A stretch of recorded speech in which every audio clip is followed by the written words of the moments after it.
Sabe, existe uma pergunta fundamental na economia que define como a gente organiza a sociedade inteira. E é sobre a origem do valor que a gente vai falar hoje. Para começar, vamos com um quebra-cabeça clássico. O que vale mais? Um copo d'água, que é essencial para a vida, ou um diamante, que é basicamente um luxo? A resposta parece meio óbvia, né? Mas como a gente vai ver, essa simplicidade toda esconde uma verdade muito, mas muito profunda sobre como o mundo funciona. E é exatamente por isso que essa conversa é tão importante. O jeito que a gente responde aquela pergunta da água e do diamante não é só um exercício de sala de aula. Não. Essa resposta é a base, é o alicerce lógico para sistemas econômicos inteiros, influenciando tudo, desde o preço que a gente paga pelas coisas até o tamanho do governo nas nossas vidas. Então, vamos lá. No primeiro corner dessa grande batalha de ideias, a gente tem a teoria do valor-trabalho. Essa é uma ideia com raízes bem antigas na economia clássica e ela tem uma visão bem específica de onde o valor realmente nasce. A ideia central aqui é a seguinte: para essa teoria, o valor não é algo subjetivo, não é aleatório, ele é objetivo. É quase como se fosse uma propriedade física do produto, que pode ser medida pela quantidade de esforço humano, ou seja, as horas de trabalho que foi gasta para criar aquilo ali. O próprio Adam Smith usou um exemplo brilhante para ilustrar isso.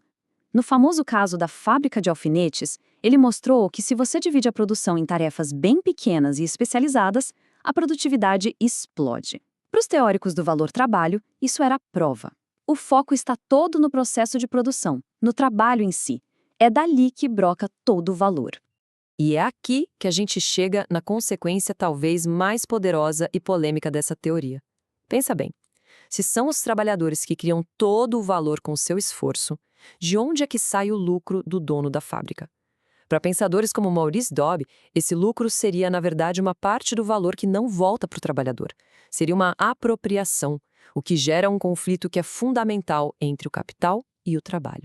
Só que essa visão não ficou sem um desafiante de peso. Na verdade, surgiu uma outra teoria que vira essa lógica completamente de cabeça para baixo. E é aqui que entra em cena a teoria do valor subjetivo. Essa teoria propõe uma mudança radical. O valor não está no objeto nem no trabalho que deu para fazê-lo. O valor está em nós, na nossa mente. É um julgamento, uma preferência pessoal. Ou seja, o valor é, por definição, subjetivo. E isso resolve de forma brilhante o nosso quebra-cabeça do começo. Quem é que valoriza mais um copo de água?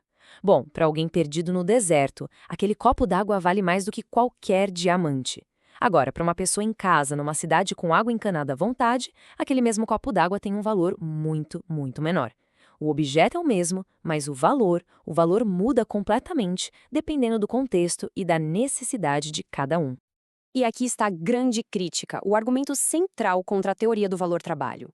Alguém pode passar anos e anos trabalhando numa invenção genial, mas se ninguém quiser comprar, se ninguém valorizar aquilo, todo aquele trabalho não gerou valor econômico nenhum.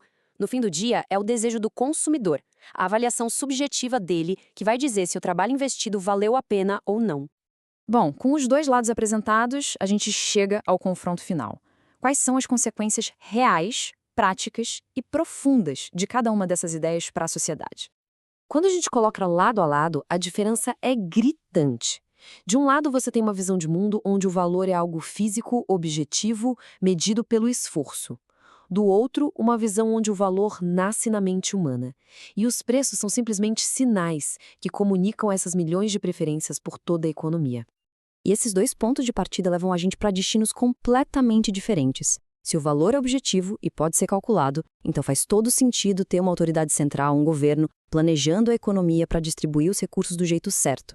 Mas se o valor é subjetivo, individual, então a única forma de coordenar a sociedade é através da liberdade de escolha, onde milhões de decisões individuais criam de forma espontânea uma ordem guiada pelos preços. Então, por que essa discussão toda, que pode até parecer abstrata, é na verdade uma das mais importantes que a gente pode ter sobre economia e principalmente sobre liberdade? O ponto final é este. A resposta que uma sociedade dá para essa pergunta sobre a origem do valor define a relação entre o indivíduo e o Estado. É isso que determina se as decisões econômicas são tomadas de cima para baixo, por um grupo de planejadores, ou se elas vêm de baixo para cima através das escolhas voluntárias de milhões de pessoas. E no fim, essa grande batalha de ideias da economia se resume a uma experiência que todo mundo conhece. Da próxima vez que formos comprar qualquer coisa, vale a pena pensar nisso. O que realmente estamos pagando? É o suor de quem produziu ou é o benefício, a satisfação que aquele item traz para a nossa vida? A resposta diz muito, não só sobre o produto, mas sobre a visão de mundo que faz mais sentido para cada um de nós.